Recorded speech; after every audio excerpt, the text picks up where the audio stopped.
Merry met, virtual traveller. Hello and welcome to Stories from Lore, a monthly podcast that explores folklore and the stories it inspires. My name is Dawn Nelson and I'm an author and professional storyteller. In this bonus episode of the podcast, we'll be celebrating Earth Day. Those of you who have met me before will know that my real passion in storytelling is reconnecting people with the world outside, the nature and the landscape that they live on. This often comes through in my stories, which are heavily influenced by nature and the folklore and plant lore that I'm interested in. So I thought we ought to have a bonus episode to celebrate Earth Day. So what is Earth Day? Well, Earth Day happens every year on April the 22nd. And on their website, you'll find it states that it marks the anniversary of the birth of the modern environmental movement in 1970. So what's it for? Well, it's to provide a platform and a way of celebrating all those people that are working towards bringing us a better environment, preserving our planet, and of course our future. So I thought, what better way to celebrate than with a story? And one of my absolute favourite stories to tell is The Three Green Women of the Hill. It's about greed, it's about looking after the land, and it's about respecting what you have. So I think this one really sums up Earth Day. I've told it many times over the last year, and it has a little song in it, which I'm told that now some people even sing to ash trees when they see the ash tree. So I do hope you'll enjoy this story, and perhaps you'll even start singing this song to ash trees yourself. This recording is of me telling this story live, so sit back, grab a cup of coffee, and enjoy The Three Green Women of the Hill.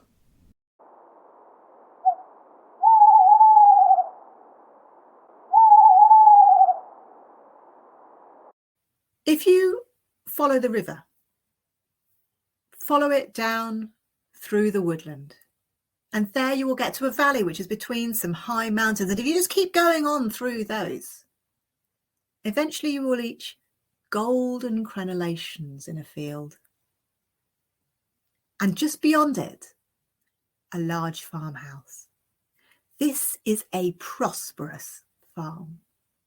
In that farmhouse, there lives a man with his 3 sons, and he's the farmer on that farm, and his sons help him to work the land. A little further off, you might see a stone cottage, and that's next to where the dairy herd are, and there's pigs as well, and sugar beet in the fields. And the little stone cottage they let people stay in if they are weary after travelling. Further out, there's a sort of shack, more of a shed, really, but it's a hunting lodge. I mean, that's a bit of a grand word for it because it's got holes in the roof and it's a bit run down. But if the farmer has been out late hunting, catching a pheasant maybe, or a deer for the pot, then he stays in that little hut if he's been out late and he doesn't think he's going to make it back to the farm. So it does serve some purpose. Now, unfortunately, there are 2 things in life which are sure: death and taxes. And well, this farmer, he's old. He's lived a long and happy life on this farm, and this farm is very, very prosperous. And well, he is in his bed and he is ill.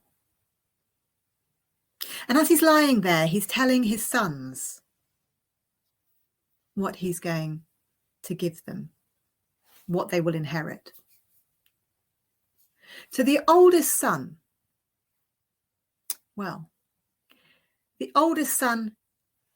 he says, I'll give you 3 bags of gold.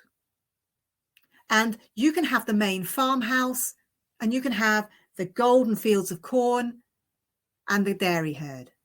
Thank you, Father, says the older son. And he turns to the middle son now and he says, you can have 2 bags of gold. And I'll give you the stone house where the travellers stay, and you can have the pigs and the sugar beet fields. Thank you, Father, says the middle brother, and then promptly turns around to his older brother and starts arguing about whether his brother should have got all of those cornfields, the dairy herd and the house, because his house is smaller than his brother's house. And while they're arguing, the father, he turns to the younger brother and he says, I don't have much for you, I'm sorry. I just have one bag of gold left and the hunting shack further out, which I shall leave to you. That's fine, Father, that's all I need. But there is just one more thing that you need to do for me, said the father, one more thing which you must do. For there is a part of this farm that I have not yet told you about, and it is a hill far away over there, and on it are 3 ash trees. They have stood there for many, many decades. Their roots have knotted together and they have held each other up through the storms. But those 3 trees are the reason this farm is so prosperous. What you must do, son, is you must go up every spring. You must go up there and you must place primroses at the bottom of the trees, and you must sing to the women that are within those trees, for there are spirits within those trees that look after this farm, and you must sing, and this is what you must sing.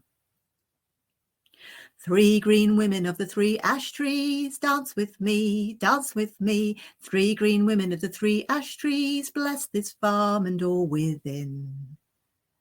I will, Father, said the younger son. I will absolutely make sure I do that. And with that, the father breathed his last breath. It was a sad day when the sons buried their father. And they soon set to work looking after the farm, or, I'll let you decide whether that's what they did. The older brother, what he actually set to doing was spending those 3 bags of gold on fine living and going in carriages to and from London and making that house, putting lots of furniture into the house and making it more of a mansion than anything.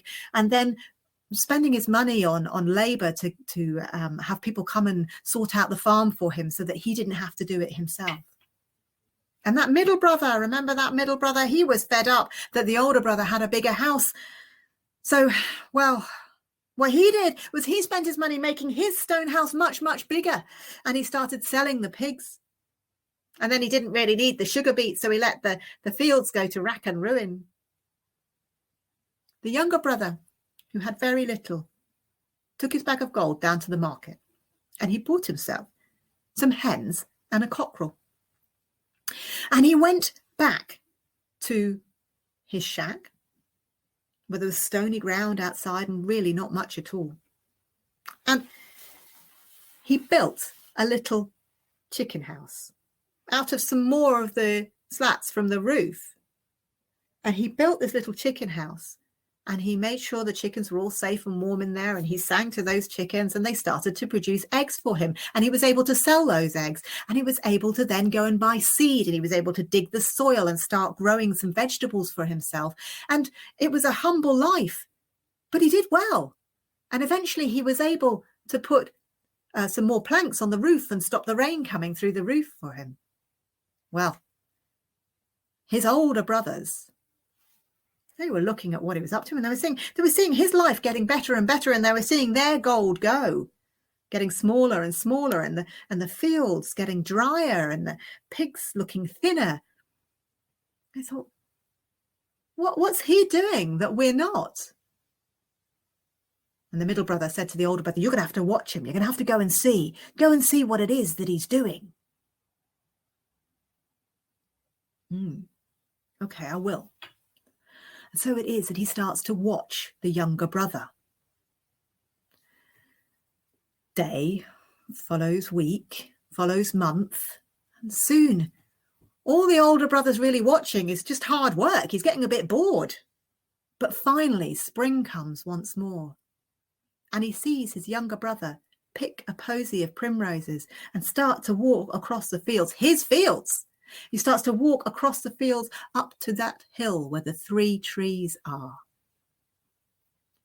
And he places primroses at the bottom of each of the trees, and he sings to the trees. 3 green women of the 3 ash trees, dance with me, dance with me. 3 green women of the 3 ash trees, bless this farm and all within.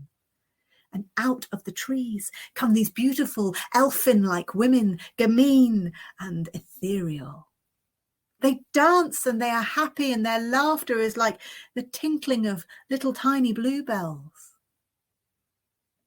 It's a beautiful sight.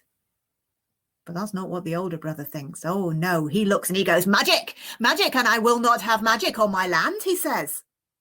And so he goes back to the manor house. He marches back to the manor house and he picks up a hatchet when he's there, and he comes all the way back up to those 3 trees. The 3 women see him coming and they see that there is not love in his face, and they rush back into the trees, but it is too late. He starts to swing the axe at one of the trees, and the tree starts to shriek right down to its roots. It's an unearthly sound that fills the air. But he is still swinging that axe, and he is going to hew that tree to the heartwood. And he is so angry and lost in his hubris. He cannot hear his brother telling him to stop. And he cannot see when the tree starts to fall and falls down right on him. Well, now the younger brother has lost a father and an older brother. It's again a sad day when they have to attend the funeral of their brother. And the middle brother, he moves into the manor house, and he's not letting the younger brother move into the stone cottage. Oh, no, that's his house. And he's not letting him move into that. He can stay in his hovel all the way over the other side of the farm. And so he starts to spend the older brother's wealth as well. Whereas the younger brother, he just keeps going. He keeps selling those eggs, and eventually he has enough money for a pig. And then he can start breeding the pigs, and he starts selling the pigs, and he has more than enough food in his little veg plot that he has. And he has a very, very good life. And the middle brother starts to look and sees his life dwindling, and he sees the farm going to rack and ruin, and he sees this brother who's turned himself into a pig farmer, and he's got chickens, flocks of chickens. What's going on? So he starts to watch him. And again, week follows day, month follows week. And he's getting a bit bored because, yes, you've guessed it, all he can see is hard work until it is the spring. And then he sees his brother start to walk across the fields and all the way up to those 2 trees now. He's walking across that brother's fields, his fields. And he starts to follow him, and he sees what he's doing, and he sees the primroses in his hands, and he sees them put the primroses at the bottom of the 2 trees. And he hears the brother sing, 2 green women of the 2 ash trees, dance with me, dance with me. 2 green women of the 2 ash trees, bless this farm and all within. Well, when the middle brother sees those beautiful women coming out of the trees and dancing with the younger brother, he too thinks, magic, and I will not have magic on my farm. And so he too goes down to the manor house, and he picks up that same axe, and now he knows why his brother was cutting down that tree. And he comes back out and he goes to start cutting down that second tree. And there is that screaming that fills the air again, right down to the roots of the tree. And he does not hear his brother as he tells him to stop. And he keeps going. And he's not going to make the same mistake as his older brother. He's going to make sure this tree doesn't fall on him, and then he can start on the next tree. And as he is cutting and swinging that axe towards the heartwood of that tree, a storm brews and wind whips up, and there's lightning in the air. And so when the middle brother finally does fell that tree and steps to one side, it's no use. The wind whips the tree round and brings it right down on the brother. He has no need for a coffin. He's buried himself under that tree. Well, this leaves the younger brother with no brothers and without a father. It's a very sad day for him, and it's a tragic tale. And he does move into the manor house, and he starts to nurture that farm back to life. Soon the fields are full of golden corn once more. The pigs that the middle brother left behind are fat and healthy again. The dairy herd is back, and the villagers can come work on the farm again in exchange for food if they want. It's a good life and a prosperous farm. And soon he is able to marry and he has children. And he tells his children this story. And he tells them about that one green woman in that tree. And he tells them that they must pay respect to that tree spirit, for she is the last of her kind up there. And so next time you're out and you see a hill with just one tree on the top of it, that might just be One Tree Hill and the place where this tree spirit lives. Thank you.